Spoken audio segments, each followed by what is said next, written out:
Hello, नमस्कार दोस्तों। स्वागत करता हूं आपके अपने यूट्यूब चैनल श्री क्लासेस में। इस क्लास में हम राजस्थान चतुर्श्रेणी कर्मचारी भर्ती के लिए राजस्थान जीके का मॉडल पेपर डिस्कस कर रहे हैं, जो कि आज 7th नंबर का है। इससे पहले हमने 6 मॉडल पेपर डिस्कस कर लिए हैं। जिन भी साथियों ने अभी तक वो 6 क्लासेस नहीं देखी है, वो अवश्य वो क्लासेस देख लें। तो स्टार्ट करते हैं आज की क्लास। आज की क्लास का पहला क्वेश्चन है, राजस्थान में सर्वप्रथम रेल सेवा का प्रारंभ कहाँ से कहाँ तक हुआ था। तो राजस्थान में सबसे पहले जो रेल चली थी वो चली थी आगरा फोर्ट से बांदीकुई के बीच में। कहाँ से? आगरा फोर्ट से बांदीकुई के बीच में पहली रेल चली थी। यह रेलगाड़ी 21 अप्रैल 1874 को स्टार्ट हुई थी। ठीक है। इसी में एक एक्स्ट्रा फैक्ट में क्वेश्चन है कि मेड़ता सिटी से मेड़ता रोड के बीच में सबसे पहले रेल बस सेवा प्रारंभ हुई थी। रेल बस सेवा कहाँ से प्रारंभ हुई थी? मेड़ता सिटी से मेड़ता रोड के बीच में। तो ये वाला जो क्वेश्चन है जो हम डिस्कस कर रहे हैं कि पहली जो रेल चली थी, वो क्वेश्चन तो अब पुराना हो गया। अब नया क्वेश्चन क्या बन गया है? मेड़ता सिटी से मेड़ता रोड के बीच में रेल बस सेवा प्रारंभ की गई थी सर्वप्रथम। ठीक है। बढ़े अगले प्रश्न की ओर।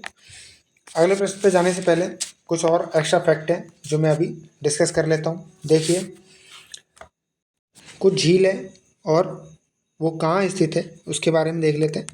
पहला है ताल छापर झील। ताल छापर झील, ताल छापर झील कहाँ है? चूरू के अंदर है। ठीक है। दूसरा है काबोद झील। काबोद झील कहाँ स्थित है? काबोद झील है जैसलमेर में। कहाँ है? जैसलमेर। तीसरा है फलौदी झील। फलौदी झील, तो फलौदी तो नाम से ही स्पष्ट है, कहाँ होगा? फलौदी जोधपुर के अंदर है। ठीक है। फोर्थ है काछोड़ झील। काछोड़ झील जो कि कहाँ स्थित है? सीकर में स्थित है। ठीक है। तो हम एक क्वेश्चन के बाद में जो एक्स्ट्रा फैक्ट के या अदर क्वेश्चन जो बनेंगे उनको भी डिस्कस करते चलेंगे। जैसे कि इसमें आपके 4 क्वेश्चन और एक्स्ट्रा फैक्ट में बन गए। समझ में आ गया? बढ़े अगले प्रश्न की ओर। अगला प्रश्न कह रहा है, निम्नलिखित में से राजस्थान राहत कोष का गठन किस वर्ष किया गया था? तो राजस्थान राहत कोष का गठन किया गया था 2005-06 के बीच में। कब हुआ था? 2005-06 में किया गया था। ठीक है। ये फिक्स क्वेश्चन है। कुछ आप एक्स्ट्रा फैक्ट में या अलग से क्वेश्चंस देख लेते हैं। क्वेश्चन ये है पहला कि रामगढ़ विषधारी जो उद्यान है वो कहाँ है? बूंदी के अंदर। रामगढ़ विषधारी कहाँ है? बूंदी में। बंद बारेठा बांध है ये। बंद बारेठा बांध कहाँ पे? यह है आपके भरतपुर के अंदर। ठीक है। राष्ट्रीय मरु उद्यान, मरु उद्यान ये कहाँ स्थित है? ये है आपके जैसलमेर में। ठीक है। फोर्थ है वन विहार उद्यान, ये कहाँ पे स्थित है? धौलपुर के अंदर। ठीक है। तो हमारे 4 और क्वेश्चन रेडी हो गए। ये क्वेश्चन तो हो ही गया, इसके साथ में 4 एक्स्ट्रा फैक्ट के क्वेश्चन कंप्लीट हो गए। बढ़े अगले प्रश्न की ओर। अगला प्रश्न कह रहा है, गतिशील रेत के टीलों को राजस्थान में क्या कहा जाता है? तो जो गतिशील रेत के टीले उनको कहा जाता है धरियन। क्या कहा जाता है? धरियन कहा जाता है। ठीक है। समझ में आ गया होगा। अब इसमें एक्स्ट्रा फैक्ट में देख लेते हैं कि हमारी जो राजस्थान की जलवायु है, राजस्थान की जलवायु, राजस्थान की जलवायु को हमने 5 भागों में बांटा गया है। ठीक है। पहली है शुष्क प्रदेश। ठीक है। दूसरा है अर्ध शुष्क। ठीक है। या फिर हम इसको स्टेपी भी बोल देते हैं। तीसरा है उपाद्र। चौथा है आर्द्र और 5वां है अति आर्द्र। ठीक, समझ में आ गया। तो राजस्थान के जलवायु प्रदेश कितने हैं? 5 जलवायु प्रदेश है। शुष्क प्रदेश जिसमें हमारा मरुस्थल आता है। अब अगले जो क्वेश्चन करेंगे उसमें हम इसका जितने कौन कौन सी लोकेशन में कौन कौन सा जो प्रदेश है वो आता है वो डिस्कस कर लेंगे अभी 2 मिनट बाद में, ठीक है। तो शुष्क प्रदेश, अर्धशुष्क या स्टेपी, उपाद्र, आर्द्र और अति आर्द्र, ठीक है। इस क्वेश्चन का आंसर तो हमारा धरियन हो ही गया, ये एक्स्ट्रा फैक्ट के क्वेश्चन हो गए, पॉइंट हो गए, ठीक है। बढ़े अगले प्रश्न की ओर। अगला प्रश्न है, निम्नलिखित में से राजस्थान के किस जिले में सबसे अधिक दैनिक तापांतर पाया जाता है? तो सबसे अधिक दैनिक तापांतर पाया जाता है जैसलमेर के अंदर, ठीक है। सबसे अधिक तापांतर कहाँ मिलेगा? जैसलमेर में। और न्यूनतम तापांतर मिलता है डूंगरपुर के अंदर। कहाँ मिलता है? डूंगरपुर के अंदर। तो सबसे अधिक जो तापांतर होता है वो किस ऋतु में होता है? तो वो होता है ग्रीष्म ऋतु में, यानी गर्मी के समय में जो सबसे अधिक तापांतर होता है वो कब होता है? गर्मी के समय में होता है, ठीक है। समझ में आ गया? अब इसी क्वेश्चन में जैसे हमने पहले जो जलवायु के बारे में जाना, अब उसको देख लेते हैं कि कौन कौन सा क्षेत्र आता है राजस्थान का। तो शुष्क प्रदेश, शुष्क प्रदेश है पहला। तो शुष्क प्रदेश के अंदर हमारे आते हैं जैसलमेर, बाड़मेर, जोधपुर, और बीकानेर, चूरू का कुछ भाग, यानी कि जो मरुस्थल से रिलेटेड जितने भी जिले हैं हमारे वो शुष्क प्रदेश के अंदर आते हैं। अर्धशुष्क में क्या होता है? जैसे मैं एक बार आपको राजस्थान की एक वो मैप तो खैर क्या बनेगा, लेकिन एक सर्कल बना के आपको समझा देता हूँ कि जैसे भाई ये राजस्थान है, ठीक है, मान लो भाई, ठीक है। तो ये जो एरिया है ये होएगा शुष्क का, ठीक है। ये जो एरिया है ये होगा अर्धशुष्क का, ठीक है, अर्धशुष्क। समझ में आ गया? अब ये जो एरिया है ये होगा उपाद्र। ये जो एरिया है, जैसे ये मानो आप, ये यहाँ, ये हाड़ौती यहाँ है ना, तो ये जो है वो है आर्द्र। और ये जो हाड़ौती हो गया, डूंगरपुर हो गया, बांसवाड़ा हो गया, भीलवाड़ा हो गया, प्रतापगढ़ हो गया, उदयपुर हो गया, ये सब आ जाएंगे अति आर्द्र के अंदर, ठीक है। समझ में आ गया होगा आपको? ये हो गया शुष्क, ये हो गया अर्धशुष्क, उपाद्र, आर्द्र और अति आर्द्र। अब ये क्या मैप, मुझे एक्चुअल मैप बनाना नहीं आता है, इसलिए मैंने आपको ये सर्कल में समझा दिया है, ठीक है। समझ में होंगे, आ गया होगा आपको? बढ़े अगले प्रश्न की ओर। अगला प्रश्न क्या कह रहा है हमसे? अगला प्रश्न है, निम्नलिखित में से कौन सी नदी तोरावटी बेसिन में प्रवाहित होती है? तो तोरावटी बेसिन के अंदर होती है कांतली नदी। कौन सी नदी? कांतली नदी। कांतली नदी के बारे में जान लेते हैं पहले, ठीक है। कांतली नदी जो है इसका उद्गम कहाँ से होता है? तो इसका उद्गम होता है खंडेला की पहाड़ी से। कहाँ से? खंडेला की पहाड़ी से, ठीक है। एक मिनट रुकिए, पहाड़ी, हाँ, खंडेला की पहाड़ी से, ठीक है भाई। ये इसके जो प्रवाह क्षेत्र है उसको बोलते हैं हम तोरावाटी, ठीक है। और एक ये अंत्य प्रवाह वाली नदी है, ठीक है। कांतली नदी के किनारे ही गणेश्वर सभ्यता है। कौन सी सभ्यता है? गणेश्वर सभ्यता भी कांतली नदी के किनारे। तो कांतली नदी से इम्पोर्टेंट जो क्वेश्चन बन सकते हैं वो हमने डिस्कस कर लिए। समझ में आ गया? बढ़े अगले प्रश्न की ओर। अगला प्रश्न है, राजस्थान के राज्य पक्षी का नाम क्या है?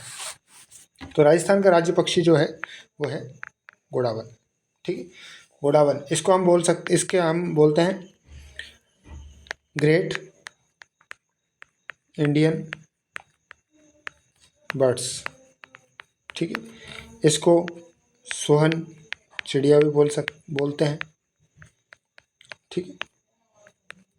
घोड़ावन को 1982 के अंदर राजकीय या राज्य पक्षी का दर्जा दिया गया था, ठीक है। घोड़ावन कहाँ मिलता है? तो घोड़ावन मिलता है एक तो राष्ट्रीय मरुद्यान के अंदर, जो कि कहाँ है? जैसलमेर के अंदर है, ठीक है। जैसलमेर में। ठीक है। एक मिलता है सोरसन, सोरसन एक जगह है, सोरसन बारां। ठीक है, सोरसन बारां के अंदर भी घोड़ावन मिलता है। ठीक है, तो ये घोड़ावन से रिलेटेड जितने एक्स्ट्रा फैक्ट बन सकते हैं हमने डिस्कस कर लिए। हाँ, एक इसका वैज्ञानिक नाम है, तो इसका वैज्ञानिक नाम क्या है? क्रायोटिस, क्रायोटिस नाइग्रिसेप्स। ठीक है, क्रायोग्रोसिस, क्रायोटिस नाइग्रिसेप्स, इसका क्या है? एक वैज्ञानिक नाम है। तो घोड़ावन से रिलेटेड जितने क्वेश्चन बन सकते हैं वो इस स्लाइड से बन जाएंगे आपके। ठीक है, बढ़े अगले प्रश्न के। अगला प्रश्न है कि राजस्थान के किस भौगोलिक भाग में बनास बेसिन स्थित है? तो बनास बेसिन जो है वो है पूर्वी मैदानी भाग में। ठीक, बनास बेसिन का है पूर्वी मैदानी भाग में। बढ़े अगले प्रश्न की। भारतमाला परियोजना का संबंध किस क्षेत्र से है? तो भारतमाला जो परियोजना है वो परिवहन से संबंधित है, यानी कि राष्ट्रीय राजमार्गों से संबंधित है। ठीक है, तो भारतमाला परियोजना राष्ट्रीय राजमार्गों से संबंधित, ये क्वेश्चन कई बार एग्जाम में देखने को मिला है और आपके एग्जाम में भी देखने को मिल सकता है। ठीक है, अब देखिए कुछ एक्स्ट्रा फैक्ट में देख लेते हैं। कुछ भौतिक क्षेत्र है, जैसे गिरवा, गिरवा कहाँ है? उदयपुर के अंदर है। गिरवा क्षेत्र कहाँ है? उदयपुर के अंदर है। भाखड़ क्षेत्र कहाँ है? भाखड़ क्षेत्र है भाई सिरोही के अंदर। कहाँ है? सिरोही के अंदर है। मेवल किस क्षेत्र को कहा जाता है? तो मेवल कहा जाता है डूंगरपुर बांसवाड़ा के मध्य क्षेत्र को। डूंगरपुर बांसवाड़ा के मध्य क्षेत्र को, बांसवाड़ा के मध्य क्षेत्र। ठीक है, एक है बांगड़, बांगड़। ठीक है, तो बांगड़ जो क्षेत्र है वो होता है शेखावाटी क्षेत्र, शेखावाटी। ठीक है, ये बांगड़ है और जो हम पढ़ते हैं वो होता है वागड़। वागड़ क्षेत्र जो है डूंगरपुर बांसवाड़ा वाला क्षेत्र होता है वागड़, और बांगड़ जो क्षेत्र होता है वो है शेखावाटी क्षेत्र। तो ये कुछ एक्स्ट्रा फैक्ट के पॉइंट्स हैं जो कि आपको समझ में आ गए होंगे। बढ़े अगले प्रश्न की ओर। अगला प्रश्न क्या कह रहा है? किस सभ्यता का स्थल को पुरातत्व का पुष्कर कहा जाता है? तो पुरातत्व का पुष्कर कहा जाता है गणेश्वर सभ्यता को। ठीक है, गणेश्वर सभ्यता कहाँ है? हमने अभी पढ़ी लिया, सीकर के अंदर है। आहड़ सभ्यता कहाँ है? उदयपुर के अंदर है। ठीक है, बालाथल कहाँ स्थित है? बालाथल। और कालीबंगा कहाँ स्थित है? तो कालीबंगा है आपके हनुमानगढ़ में। ठीक है, बालाथल है उदयपुर के अंदर। ठीक है, समझ में आ गया। बढ़े अगले प्रश्न की ओर। मेवाड़ के शासक महाराणा समर सिंह ने कितने वर्षों तक शासन किया? तो मेवाड़ के जो महाराणा समर सिंह थे उन्होंने लगभग 26 वर्षों तक शासन किया। इनको कुंभलगढ़ प्रशस्ति में शत्रुओं की शक्ति का अपहर्ता भी कहा जाता है। किसमें? कुंभलगढ़ प्रशस्ति में। कुंभलगढ़ प्रशस्ति के अंदर इनको क्या कहा जाता है? शत्रुओं की शक्ति का अपहर्ता। ठीक है, समझ में आ गया। कई बार ये क्वेश्चन देखने को भी मिला है कि शत्रुओं की शक्ति का अपहर्ता किसे शासक को कहा जाता है? तो महाराणा समर सिंह को कहा जाता है। ठीक है, अगला क्वेश्चन है ठाकुर देशराज द्वारा दिल्ली में जाट क्षेत्रीय सभा की स्थापना कब की गई थी? तो ये की गई थी 1931 में। ठीक है, डूंगरपुर प्रजामंडल की स्थापना कब की गई? डूंगरपुर प्रजामंडल की स्थापना जनवरी 1944 में की गई थी। इसके अध्यक्ष कौन थे? तो इसके अध्यक्ष थे भोगीलाल पांड्या। ठीक है, कौन थे? भोगीलाल पांड्या थे। बढ़ रहे अगले प्रश्न की। अगला प्रश्न है डाबी और जीवनी सामंतों को की श्रेणी राजस्थान में कहाँ प्रचलित थी? तो डाबी और जीवनी जो सामंत थे वो जैसलमेर के अंदर थे। कहाँ थे? जैसलमेर के अंदर थे। ठीक है, राजस्थान में पत्रकारिता के विष्णु पितामह किन्हें कहा जाता है? तो राजस्थान में पत्रकारिता के विष्णु पितामह कहा जाता है पंडित झावरमल शर्मा को।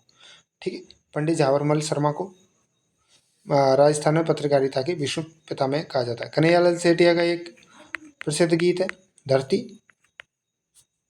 धौरारी। ठीक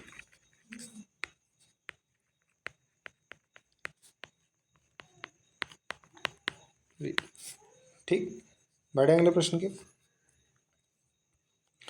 नागदा में स्थित सहस्त्रबाहु मंदिर किस देवता को समर्पित है? सहस्त्रबाहु मंदिर को ही अभी वर्तमान में सास बहू का मंदिर कहा जाता है। ठीक है, कई बार ये क्वेश्चन एग्जाम में देखने को मिला है कि सास बहू का मंदिर कहाँ स्थित है, तो नागदा में स्थित है। ठीक है, तो ये भगवान विष्णु को समर्पित है सहस्त्रबाहु मंदिर। ठीक है, अगला क्वेश्चन है निम्नलिखित में से किस लोक देवता के बहादुरी के कृत्य वीठू मेहा के रावले में उल्लेखित है? तो ये जो लोक देवता हैं वो हैं गोगा जी। तो अब इसी के साथ में हम गोगा जी के बारे में डिटेल से जान लेते हैं कि गोगा जी का जन्म हुआ है इनका ददेरवा चूरू। कहाँ हुआ है? ददेरवा चूरू के अंदर जन्म हुआ है इनका। ठीक है, ये जो सवारी करते थे वो किसके करते थे? नीला घोड़ा था इनका, नीला घोड़ा। ठीक है, इनका जन्म स्थान ददेरवा चूरू को शीर्ष मेडी कहा जाता है। कई बार क्वेश्चन देखने को मिला है। ठीक है, और इनका एक स्थान है जहाँ पे इन्होंने समाधि ली, यानी एक समाधि स्थल ये है हनुमानगढ़ के अंदर। ठीक है, उसको दुर्मेडी कहा जाता है। कहाँ है? हनुमानगढ़ में। ठीक है, ठीक है भाई। ये गायों के देवता कहा जाता है इनको, गायों का देवता। ठीक है, गायों का देवता भी कहा जाता है इनको। इनका मेला लगता है भाद्रपद कृष्ण नवमी को, जिनको गोगा नवमी कहा जाता है, गोगा नवमी। ठीक है, भाद्रपद कृष्ण नवमी। ठीक है, ये जो थे गोगा जी, ये महमूद गजनवी से युद्ध लड़ते हुए वीर गति को प्राप्त हुए थे। महमूद गजनवी से युद्ध लड़ते हुए। ठीक है, समझ में आ गया? तो ये लगभग इंपॉर्टेंट पॉइंट्स हैं जो हमने गोगा जी के बारे में डिस्कस कर लिए। गोगा जी की माता का नाम और पिता का नाम भी पूछ लिया जाता है कई बार। तो इनके पिता का नाम था जयवर सिंह और इनकी माता का नाम था वाछल। ठीक है, और इनकी पत्नी का नाम था कमला दे। एक मिनट रुकिए, ये जगह नहीं है, यहाँ पे नीचे लिख देते हैं। इनकी पत्नी का नाम था कमला दे। ठीक, ये इंपॉर्टेंट फैक्ट और कवर हो गए हमारे गोगा जी से रिलेटेड। बढ़े अगले प्रश्न की ओर। अगला प्रश्न कह रहा है राजस्थान में ऊप छठ पर्व कब मनाया जाता है? तो ऊप छठ जो पर्व है वो मनाया जाता है भाद्रपद कृष्ण षष्ठी को। ठीक है, भाद्रपद कृष्ण षष्ठी को है ऊप छठ का पर्व मनाया जाता है। अगला प्रश्न है देवनारायण जी की फड़ के वाचन के साथ किस वाद्य यंत्र का प्रयोग किया जाता है? तो देवनारायण जी के साथ में किया जाता है जंत्र का प्रयोग। ठीक है, किसका? जंत्र का प्रयोग किया जाता है। और इसी में यहाँ देख लें पापू जी की फड़, जब पापू जी की फड़ का वाचन किया जाता है तो इसमें यूज किया जाता है रावण हत्ता। ठीक है, अगला प्रश्न है कूद नृत्य किस जनजाति द्वारा किया जाता है? तो कूद नृत्य किया जाता है गरासिया जनजाति द्वारा। ठीक है, एक कोई क्वेश्चन में हम सभी जो जनजाति हैं उनके एक्स्ट्रा जो भी नृत्य हैं उनको डिस्कस कर लेंगे। ठीक है, अभी तो इसका आंसर है अपना गरासिया। हेला ख्याल लोक नाट्य का संबंध राजस्थान के किस क्षेत्र से? तो वो है दौसा और सवाई माधोपुर के क्षेत्र से।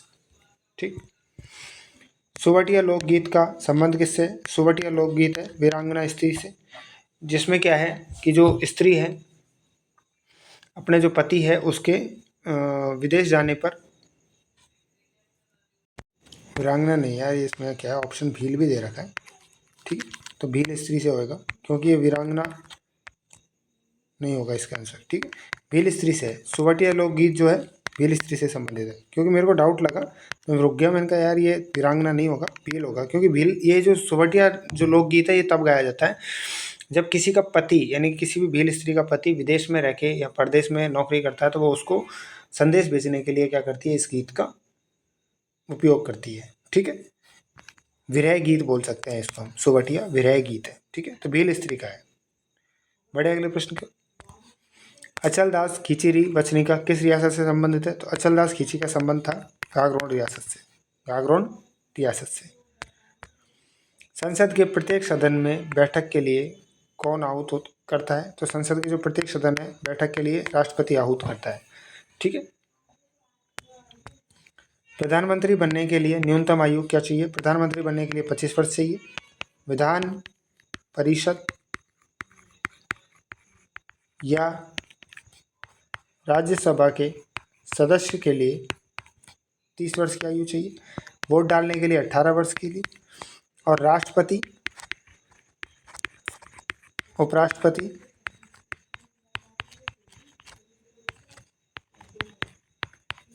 और राज्यपाल, इनके लिए 35 वर्ष की आयु चाहिए। प्रधानमंत्री के लिए 25 वर्ष। और प्रधानमंत्री क्या है, एक लोकसभा का सदस्य होता है सबसे पहले। प्रधानमंत्री के तो उसको शपथ दिलाई जाती है बाद में। लोकसभा सदस्य के लिए कितनी आयु चाहिए? 25 वर्ष की आयु चाहिए। ठीक है, अगला प्रश्न है, सांसदों के वेतन भत्तों का निर्धारण किसके द्वारा किया जाता है? तो सांसदों के वेतन भत्ते का निर्धारण करेगी संसद करेगी। और वेतन भत्ते जो हैं ये किस अनुसूची के अंतर्गत आते हैं? तो वेतन भत्ते अनुसूची 2 के अंतर्गत आते हैं। ठीक है, अनुसूची 2 में आते हैं। समझ में आ गया? बड़े अगले प्रश्न की ओर, राज्यपाल को अध्यादेश जारी करने से संबंधित शक्ति का उल्लेख किस अनुच्छेद के अंतर्गत है? तो राज्यपाल की अध्यादेश की शक्ति है 213 में। राष्ट्रपति का अध्यादेश है 123 में। राष्ट्रपति अध्यादेश 123 के अंदर है और राज्यपाल का 213 के अंदर है। 148 के अंदर कैग यानी कि कंट्रोलर अटॉर्नी जनरल जो है 148 के अंदर है। अनुच्छेद 72 के अंदर राष्ट्रपति की जो क्षमादान या शक्ति होती है ना, क्षमा देने की शक्ति, राष्ट्रपति क्षमादान शक्ति। ठीक है, ये अनुच्छेद 72 के अंदर है। बढ़े अगले प्रश्न की ओर। अगला प्रश्न है, मंत्रिपरिषद में अधिकतम संख्या सदस्य संख्या विधानसभा की कुल सदस्य संख्या का कितना प्रतिशत हो सकती है? तो ये हो सकती है 15%। कितना? 15%। 91वें संविधान संशोधन के द्वारा ये जो 15% सदस्यों की संख्या है वो फिक्स की गई थी 91वें संविधान संशोधन से। ये कई बार क्वेश्चन पूछा गया है कि जो विधानसभा या लोकसभा के अंदर जो मंत्री है उनकी सदस्य संख्या किस अनुच्छेद के तहत फिक्स की गई थी? तो 15% की गई थी 91वें संविधान संशोधन के द्वारा। और अगर मेंबर देखे जाएं तो 12 मेंबर हो सकते हैं मिनिमम मुख्यमंत्री के साथ। मुख्यमंत्री के साथ में कितने मेंबर हो सकते हैं? 12 मेंबर हो सकते हैं। समझ में आ गया होगा आपको? बढ़े अगले प्रश्न की ओर। उच्च न्यायालय के न्यायाधीशों को शपथ कौन दिलाता है? उच्च न्यायालय के न्यायाधीशों को शपथ दिलाता है राज्यपाल और उच्चतम न्यायालय के न्यायाधीशों को शपथ दिलाता है राष्ट्रपति। ठीक है, राज्यपाल में राजस्थान में मुख्य सचिव की नियुक्ति किस आधार पर की जाती है? तो राजस्थान में मुख्य सचिव की नियुक्ति की जाती है वरिष्ठता या सेवा रिकॉर्ड के आधार पर। ठीक है, मुख्य सचिव किसके लिए? मुख्यमंत्री के लिए। मुख्यमंत्री की सहायता के लिए क्या होता है? मुख्य सचिव होता है। ठीक है, इसकी नियुक्ति वरिष्ठता और सेवा रिकॉर्ड के आधार पर की जाती है। भारतीय संविधान का कौन सा लक्षण सभी नागरिकों को समान अधिकार और अवसरों की गारंटी देता है? तो ये है सामाजिक न्याय। सामाजिक न्याय जो भारतीय संविधान का लक्षण है जो कि सभी नागरिकों को समान अधिकार और अवसरों की गारंटी देता है। मेंडल ने किस पर कार्य कर आनुवंशिकी के नियम प्रतिपादित किए थे? तो मटर के पौधे पर प्रयोग किया था मेंडल ने और मटर के पौधे पर आनुवंशिकी के नियम प्रतिपादित किए थे। केंद्रीय रक्षा मंत्री राजनाथ सिंह ने ब्रह्मोस इकाई का उद्घाटन कहाँ किया है? तो ये किया लखनऊ यूपी के अंदर। ठीक है, कहाँ किया गया? लखनऊ यूपी के अंदर। ये करंट अफेयर के क्वेश्चंस हो गए अपने स्टार्ट। ठीक है, 2025 में खेलो इंडिया यूथ गेम्स के कौन से संस्करण का उद्घाटन किया गया है? तो ये 7वें संस्करण का उद्घाटन किया गया है जो कि खेलो इंडिया यूथ गेम्स कहाँ हो रहे हैं? इस बार बिहार के अंदर हो रहे हैं। ठीक है, ये क्वेश्चन पटवारी के एग्जाम में भी अभी पूछा गया था कि बिहार में सॉरी खेलो इंडिया यूथ गेम्स से संबंधित था, जो कि बिहार में आयोजित किए जा रहे हैं इस बार। कितने नंबर, कौन से नंबर के? 7th नंबर के। सरूल उत्सव 2025 कहाँ मनाया गया है? तो सरूल उत्सव करंट अफेयर से रिलेटेड है, झारखंड के अंदर मनाया जाता है सरूल महोत्सव या उत्सव। ट्रैक बॉल किस प्रकार का डिवाइस है? ट्रैक बॉल एक इनपुट डिवाइस है, ठीक है। ट्रैक बॉल क्या है? एक इनपुट डिवाइस है। बड़े अगले प्रश्न की RAM random access memory. Random access memory देखोगे, random access memory, option number B is your correct answer. ROM की क्या आ रही है? रोम की होती है read only memory, read only memory, ठीक है। ये तो बेसिक सी है, आ जाती है कभी, बहुत आसान सी फुल फॉर्म है। माइक्रोसॉफ्ट एक्सेल को और किस नाम से जाना जाता है? तो इसको जाना जाता है स्प्रेडशीट के नाम से। इस क्वेश्चन को बहुत अच्छे से याद कर लीजिए कि क्वेश्चन कई बार एग्जाम में देखने को मिला है कि माइक्रोसॉफ्ट एक्सेल जो है इसको स्प्रेडशीट भी कहा जाता है। और इसके अंदर जो बॉक्स बने रहते हैं उनको हम सेल कहते हैं। क्या कहते हैं? सेल कहते हैं। लूनी नदी का उद्गम स्थल कहाँ है? तो लूनी नदी का उद्गम स्थल है नागपहाड़ी। कहाँ है? नागपहाड़ी, ठीक है। बिजराल की पहाड़ी से कौन सी नदी निकलती है? तो ये निकलती है खारी। और दिवेर की पहाड़ी से कौन सी नदी निकलती है? ये निकलती है कोठारी, ठीक है। कोठारी नदी के ऊपर ही मेजा बांध बना हुआ है, ठीक है। कौन सा है? मेजा बांध है। कहाँ पे स्थित है? भीलवाड़ा के अंदर, ठीक है। समझ में आ गया होगा। नागपहाड़ी कहाँ स्थित है? अजमेर। तो अजमेर नागपहाड़ी से क्या निकलता है? लूनी नदी का उद्गम स्थान है, ठीक है। हर्ष की पहाड़ी कहाँ है? हर्ष की पहाड़ी सीकर के अंदर है, ठीक है। बिजराल की पहाड़ी कहाँ है? और दिवेर की पहाड़ी कहाँ है? ये शायद दोनों राजसमंद के अंदर स्थित है। कहाँ पे स्थित है? राजसमंद के अंदर स्थित है। बड़े अगले प्रश्न क्या? अगला प्रश्न है राज्य का पहला माओ वात्सल्य ट्रेनिंग सेंटर कहाँ शुरू किया गया है? तो कोटा में शुरू किया गया है। राजस्थान के करंट अफेयर का क्वेश्चन हो गया एक। समझ में आ गया? बड़े अगले प्रश्न क्या? ग्राम पंचायत से संबंधित अनुच्छेद कौन सा है? तो ग्राम पंचायत से संबंधित अनुच्छेद है अनुच्छेद नंबर 40, ठीक है। अनुच्छेद 32 को हम संविधान की आत्मा कहते हैं। संविधान की आत्मा, ठीक है। संविधान की आत्मा कहा जाता है। इसी के अंदर सुप्रीम कोर्ट हमें यानी कि SC हमें 5 प्रकार की रिट देता है, ठीक है। और अनुच्छेद 226 के तहत HC यानी कि हाई कोर्ट हमें 6 प्रकार की रिट देता है, ठीक है। जो 5 रेट है और ये जो 6 रेट है ये हम किसी और क्वेश्चन आएगा बंदी ये इसका रेट वाला, तो हम उसमें डिस्कस करेंगे नाम के साथ में उनकी फुल फॉर्म या उनका डेफिनेशन यानी उनकी परिभाषा है, ठीक है। अनुच्छेद 21 क्या है? अनुच्छेद 21 है दैहिक स्वतंत्रता, ठीक है, दैहिक स्वतंत्रता। अनुच्छेद 61 के अंदर आता है राष्ट्रपति का महाभियोग। क्या आता है? राष्ट्रपति का महाभियोग,